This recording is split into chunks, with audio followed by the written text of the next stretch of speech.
दोस्तों स्वागत है आपका इनसाइट नॉलेज की एक और नई वीडियो में। एक बार फिर से मालदीव से बड़ी खबर निकलकर सामने आ रही है, जहां पर मालदीव को अब तक का सबसे बड़ा झटका लगा है। अभी तक भारत छोटे छोटे स्टेप लेकर मालदीव को सबक सिखाने की कोशिश कर रहा था, लेकिन अब भारत ने जहां एक तरफ मालदीव में जाने वाले आलू पर रोक लगा दी है, तो वहीं दूसरी तरफ उनके भविष्य की बिजली की योजना को भी पूरी तरह से भारत ने ध्वस्त कर दिया है। इन्हीं दोनों विषय के ऊपर इस वीडियो में हम चर्चा करने वाले हैं, इसीलिए वीडियो को अंत तक जरूर देखिएगा। साथ ही दोस्तों, अगर आपको वर्ल्ड अफेयर से जुड़े टॉपिक में इंटरेस्ट है और आप वर्ल्ड अफेयर से जुड़ी न्यूज को फॉलो करते हैं, तो आप हमारे चैनल इनसाइट नॉलेज को सब्सक्राइब कर सकते हैं, क्योंकि हम डेली आपके लिए दुनिया भर की टॉप न्यूज लेकर आते हैं। तो चलिए शुरू करते हैं इस वीडियो को। दरअसल दोस्तों, साल 2024 में भारत एक बड़ा प्रोजेक्ट मालदीव के अंदर सेटअप करने वाला था, लेकिन अब खबर निकलकर सामने आ रही है कि भारत ने मालदीव से इस प्रोजेक्ट को हटाकर यूएई और फ्रांस में शिफ्ट करने का फैसला लिया है। और ये मालदीव के लिए एक बड़ा झटका है, क्योंकि ये प्रोजेक्ट मालदीव के लिए काफी यूजफुल था और इससे मालदीव की इकोनॉमी में काफी बड़ा बूस्ट देखने को मिलता।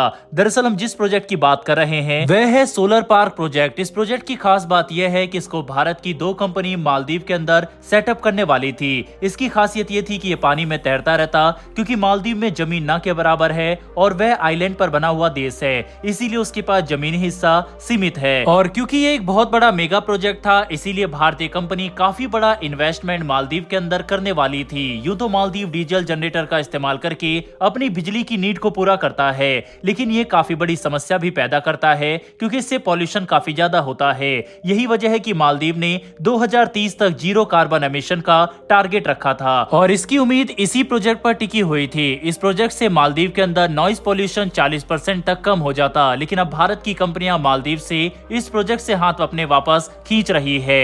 ये दोस्तों पहली बार नहीं है, मालदीव को इससे पहले भी भारत की कई कंपनियां अपनी तरह से झटका दे चुकी है। फिर चाहे वह ईज माई ट्रिप हो, जिसने मालदीव के अंदर टूरिस्ट के लिए सारी बुकिंग कैंसिल कर दी और कोई भी नई बुकिंग लेने से इनकार कर दिया, या फिर इंडिविजुअल लेवल पर मालदीव का बॉयकॉट करना हो। हाल ही में मालदीव के राष्ट्रपति ने 15 मार्च का भारत को अल्टीमेटम दे रखा है अपनी सेना को मालदीव से वापस निकालने के लिए। अब इसको लेकर भी सोशल मीडिया पर काफी हायतोबा मची हुई है और इसको भी गलत तरह से पोर्ट्रे किया जा रहा है कि अगर भारत अपनी सेना को वापस बुलाता है तो उससे ज्यादा नुकसान मालदीव का ही है, क्योंकि ये वहां पर आपातकालीन स्थिति में सेवा करने के लिए ही उपस्थित थे। भारत के लिए नुकसान सिर्फ इतना ही है कि भारत की प्रेजेंस जो मालदीव के अंदर है वह नहीं रहेगी। यही वजह है कि इससे मालदीव को ज्यादा नुकसान है और इस वजह से काफी सारी कंपनियां और भारतीय लोग मालदीव को पूरी तरह से बॉयकॉट कर देंगे। वहीं दोस्तों, अब आप सोच रहे होंगे कि जिस तरह से भारत की कंपनियां मालदीव में प्रोजेक्ट वगैरह से अपने हाथ वापस खींच रही है, तो इससे भारतीय कंपनियों को भी नुकसान होगा।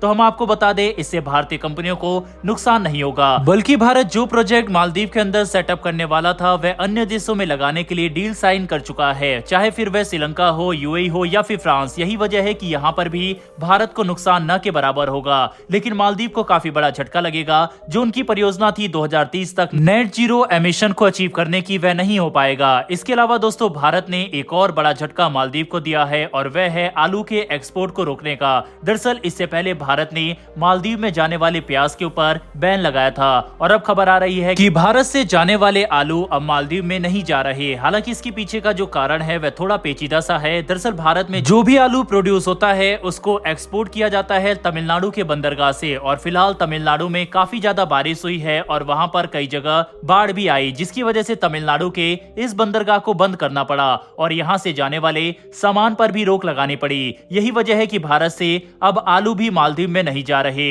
अब ये सिर्फ एक बहाना है या फिर ये भारत का सोचा समझा स्टेप है, ये तो नहीं पता। मालदीव को भारत से आलू वगैरह खरीदने में काफी सस्ता पड़ता है, क्योंकि भारत और मालदीव के बीच डिस्टेंस एक तो काफी कम है, जिसकी वजह से ट्रांसपोर्ट का खर्च ना के बराबर आता है, और दूसरा भारत में खाद्य पदार्थों की प्राइस दूसरे देशों के मुकाबले काफी कम है। फिलहाल मालदीव दूसरे देशों से ये सब चीज खरीद तो सकता है, लेकिन उसको ज्यादा पैसे पे करने पड़ेंगे, जो कि एक बार फिर से मालदीव के लिए बड़ा सेटबैक होगा। वहीं पर दोस्तों, इन्हीं सब घटनाओं के बीच युगांडा के अंदर मालदीव के फॉरेन मिनिस्टर भारतीय विदेश मंत्री डॉक्टर एस जयशंकर से मुलाकात की है और इस मीटिंग को फ्रैंक टॉक कहा गया है। बकायदा इसका आर्टिकल भी आप अपने स्क्रीन पर देख सकते हैं। वहीं खबर निकलकर सामने आ रही है कि यहाँ पर दोनों देशों के बीच में इंडियन मिलिट्री को मालदीव से हटाने को लेकर ही बातचीत हुई है। साफ है कि फिलहाल मालदीव भारत के द्वारा उठाए जा रहे इन स्टेप के बाद टेबल पर बातचीत के मूड में दिखाई दे रहा है, लेकिन भारत की तरफ से लगातार एक के बाद एक मालदीव को झटके दिए जा रहे हैं। इन विषय पर आपकी क्या राय है, कमेंट बॉक्स में लिखकर जरूर बताइएगा। साथ ही अगर आपको ये इन्फॉर्मेशन और वीडियो पसंद आई हो तो मेरी एक छोटी सी रिक्वेस्ट है कि नीचे दिए गए सब्सक्राइब बटन को प्रेस कर बेल आइकन को जरूर दबा लें, जिससे हमारी डेली वीडियो आप तक सबसे पहले पहुंच सके। फिर मिलेंगे ऐसी एक नई वीडियो के साथ। धन्यवाद। जय हिंद।